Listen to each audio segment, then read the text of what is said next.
By the mid-1990s, it seemed like the Metroid franchise had run its course. Despite its non-linear gameplay, fantastic art direction, and relatively mature tone compared to other Nintendo franchises, the games in the series all released at the wrong time. 1994's Super Metroid was hailed as an instant classic, a phenomenal achievement that later critics would look back on as one of the greatest games ever made. But by releasing so late into the Super Nintendo's life cycle, it just couldn't break out. If a franchise could achieve that much critical praise and still not sell, Nintendo figured it wasn't one worth pursuing. The series was shelved for years. But starting just before the turn of the millennium, Nintendo changed its mind, and before long, 2 new Metroid games were in the works. One was under the direction of the series' original crew. Unfortunately, the other was in the hands of a floundering studio in Texas that few at Nintendo had any faith in.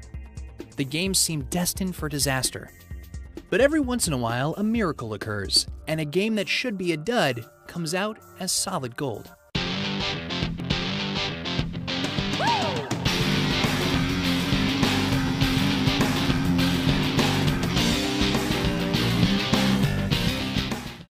Nintendo had made a push in the 90s to acquire Western studios to make games that appealed to non-Asian markets. Very quickly, UK developer Rare proved to be one of Nintendo's best partners, producing games like Donkey Kong Country and GoldenEye. Rare was what is referred to as a second-party developer.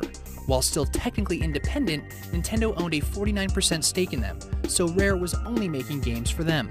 It was with this kind of deal in mind that industry veteran Jeff Spangenberg decided to found a new studio on his own in Austin, Texas in 1998. To help get funding, he reached out directly to Nintendo, offering to make his studio a Nintendo second-party developer in exchange for seed money. Nintendo liked Spangenberg's long track record at Acclaim and agreed to the proposal. Retro Studios would immediately begin working on Western-oriented games for Nintendo's upcoming new console, the GameCube. Spangenberg was a seasoned professional, but sometimes even seasoned professionals get carried away. Retro began work on not 1, not 2, but 4 games simultaneously. That would be a tall order even for an established company. For a brand new one, it was disastrous. Even Spangenberg's long experience never prepared him for the chaos that ensued, trying to build 4 separate teams that each shared the resources of one company. Perhaps inevitably, the developer was soon in disarray. Lax management and some serious early mistakes compounded the issue, and Nintendo started getting nervous about their investment. Finally, in 2000, they deployed their legend, Shigeru Miyamoto, the father of Mario and Zelda. Miyamoto was aghast at what he saw, disapproving of all the games in production. One by one, they were all canceled. Not exactly an auspicious start. So what was Nintendo to do with the floundering studio where everything was going wrong? Why not give them the beloved Metroid franchise? Wait, what? The decision was as baffling to Retro as it was to anybody else, but Nintendo must have figured that the studio needed a big-name boost, and that the near-dead Metroid didn't have anything to lose. That being said, Miyamoto became very directly involved with the production of the new Western Metroid, notable because Miyamoto had never had anything to do with Metroid before. And oddly enough, he seemed to keep pushing Retro in a very un-Mario direction. He ordered that they make the game first-person instead of third-person, over Retro's objections.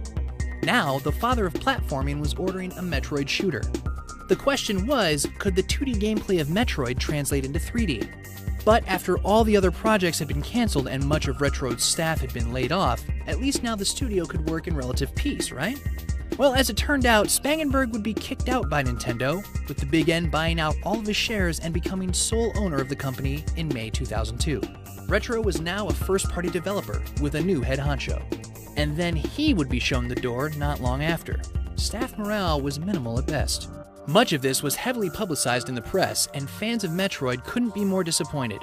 After 8 years of waiting, it looked like the next Metroid would be a disaster. And then it came out. Maybe it was that magic Miyamoto touch, or maybe it was art from adversity, or maybe fate just needed to balance out all of Retro's bad luck.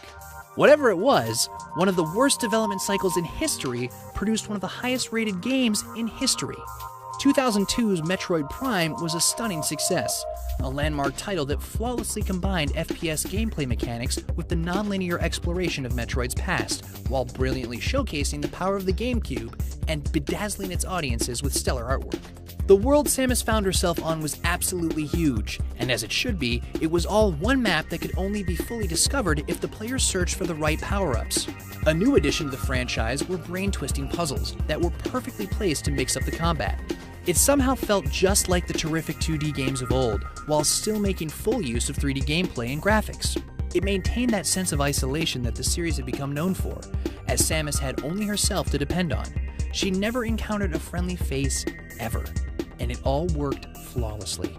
Set between Metroid 1 and 2, it told the tale of Samus once again encountering space pirates, who this time are trying to harness the all-powerful Metroid Prime. While there was no voice acting, Samus could scan items for information, and a complex backstory and plot revealed themselves through the text, a great addition to the gameplay. Indeed, Metroid Prime had become the most story-driven entry in the franchise, although because a player had to actively seek it out, it was both artfully fragmented for gamers who cared and skippable for players who didn't.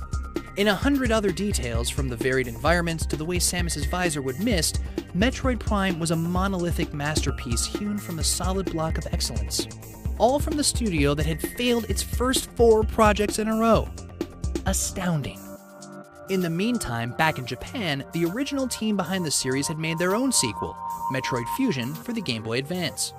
It released right alongside Metroid Prime, and if a player hooked his GBA into his GameCube, the 2 games would unlock extra content for each other.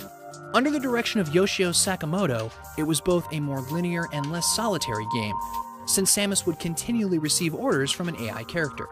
This way, the player always knew exactly what to do and had somebody else to talk to. While this did help characterize Samus herself more than in any previous game, it also broke the series' signature sense of isolation. Still, the gameplay was solid, and the story finally revealed the backstory of the evil Metroids themselves, making it a welcome addition among fans of the series. Good as it was, and despite being from the original team, it paled in comparison to Prime. The Western-made title became the second best-selling game on the GameCube, behind only Super Smash Bros. Melee. It was the first time that Metroid sales had actually equaled its praise, the first time that the Metroid curse had been reversed. No Mario or Zelda game that generation sold better than Samus. Unbelievable. At long last, Metroid was a priority for Nintendo. Retro had managed the impossible. So after the brutal, agonizing labor to produce the game, the studio received their orders from Japan. Do it again. Tune in next time to see Metroid's most prolific era.